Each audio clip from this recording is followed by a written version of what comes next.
Like many pre-service teachers, I sometimes have a big imagination about my future classroom. Now, I'm not talking perfection here, but pretty good. Engaged students, interesting lesson plans, more great days than not so great ones. I'm not saying that I thought it was going to be easy by any means, but consistent. Unfortunately, something that I'm learning more and more as I move through my education is that I could get pretty used to throwing all my expectations out the window, and my Read 180 experience has been the pinnacle of why that is. Meet my student. He is 15 years old and a freshman in the New Tech program in Everett High School.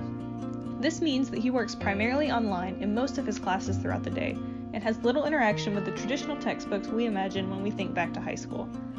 Much of his learning is acted out through instructional videos and one-on-one interaction with his teachers. In fact, most of the reading practice that he performs on his regular weekday is in his Read 180 classroom. The reason my student is part of this program is because he identifies as an English language learner. Originally from Afghanistan, my student has lived in the United States for 5 years and has been continually learning English since then. I was really excited when I first met my student. He was kind and quiet and could read out loud well. His inflection and knowledge of verbal punctuation cues were far ahead of my expectations going in, which is why I was a little surprised when he told me that he really did not enjoy reading at all. In general, my student does not ever read outside his Read 180 class. His favorite pastime is playing video games, but he even told me that he usually skips over those storylines in favor of the actual gameplay. When he and I talk about his life at home, we had to do some brainstorming to really come up with ways in which he observed literacy being practiced in his house. But he does observe his mom watching the news with subtitles, following recipes for cooking, and reading stories to his younger brother. So while both he and his family may not love reading, he has positive role models who demonstrate unique, not initially recognized forms of literacy.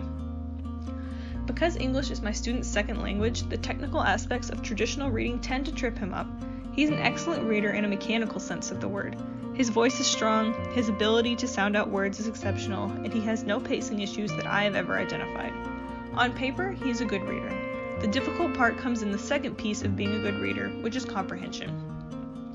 It takes a lot of skill to be fluent in 2 languages, and my reader's experience as an English language learner has given him many of the tools he needs to tackle reading head-on. His positive attitude and eagerness to improve his reading ability are both things gifted to him by those experiences. But his technical skills and the daunting task of becoming an excellent reader are where he needed the most help. My student's biggest struggles lie in vocabulary and knowledge of strategies for reading. My student could read right through 3 pages of a chapter with little to no hiccups, but if we stop at the end of the page and I ask him what is going on, he often answers with, "I don't know." Or if I point to a particular word and ask him what it means, he cannot tell me, even though he gave no indication of that as we were reading. He had the tools he needed to read well on paper, but he needed strategies and examples of thought tracking in order to make reading mean something more than just words on a page.